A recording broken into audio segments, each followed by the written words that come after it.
Tristesse, douleur, violence, 3 exorcismes de la guerre, 3 façons de survivre dans un Bagdad en ruine lorsque l'on est un artiste. Aya, à travers ses douloureux poèmes, le théâtre d'Anas et son mime radical. Les souvenirs de Latif, photographe de l'Irak des années 50, le temps de la paix et du bonheur, l'âge d'or.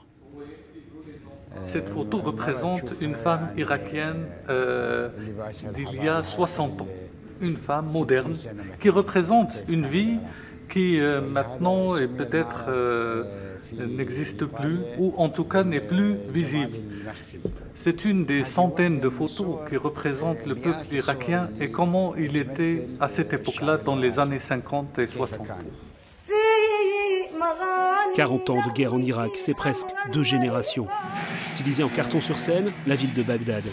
Héritier d'une longue et riche histoire théâtrale, le metteur en scène s'est inspiré de Beckett et la tante de Godot pour mimer celle des Irakiens.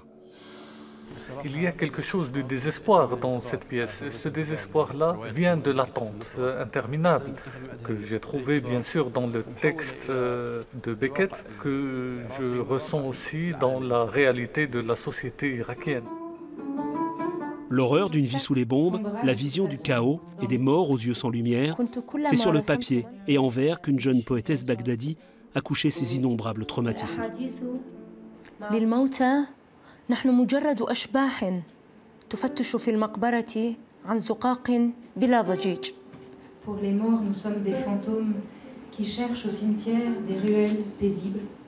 J'avais un peu peur parce que ça a commencé comme une sorte d'obsession de décrire tout ce que je vivais, tout ce que je voyais dans la vie quotidienne. Mais cette obsession, petit à petit, s'est transformée en écriture plus poétique. Spectacles, lectures, conférences et projections, pour ces artistes, l'aventure byzantine, c'est aussi l'occasion de partage et de rencontres. Un instant enfin où la présence et l'empathie du public soignent un peu les blessures.